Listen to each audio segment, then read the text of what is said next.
Junior ডাক্তাররা অত্যন্ত ভদ্রভাবে মাননীয় মুখ্যমন্ত্রীকে স্বাগত জানিয়েছেন, কিন্তু উনি কাজের কাজ কিচ্ছু করলেন না, কোনো তাদের দাবি দেওয়ার কথা বললেন না, আর বলছেন প্রতিশ্রুতি দিচ্ছি যে তাদের দাবি দেওয়ার কথা সহানুভূতির সঙ্গে স্টাডি করবেন।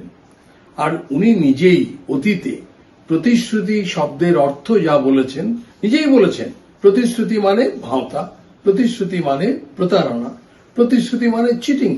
তাহলে ওনার কথায় না ডাক্তারবাবুরা বিশ্বাস করতে পারবেন না সাধারণ মানুষ বিশ্বাস করতে পারবে।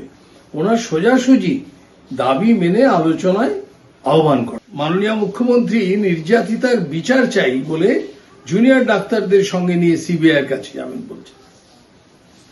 তো বিচার চাই, তার জন্য যে প্রমাণ, সেই প্রমাণ তো কলকাতা পুলিশ লোপাট করে রেখেছে। তো উনি তো বলছিলেন যে 7 দিনের মধ্যে সব বের করে দেবেন, তার মানে কলকাতা পুলিশের কাছে পুরো প্রমাণ আছে। সেই প্রমাণগুলো কোথায় লুকোনো আছে?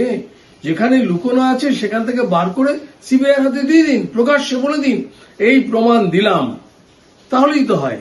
কিন্তু তা নয়, উনি যারা প্রমাণ লোপাট করেছে তাদেরকে বাঁচানোর জন্য কপিল সিব্বালের নেতৃত্বে 21 জন লয়ারকে সুপ্রিম কোর্টে নিয়োগ করেছেন, যার জন্য খরচ কয়েক কোটি টাকা।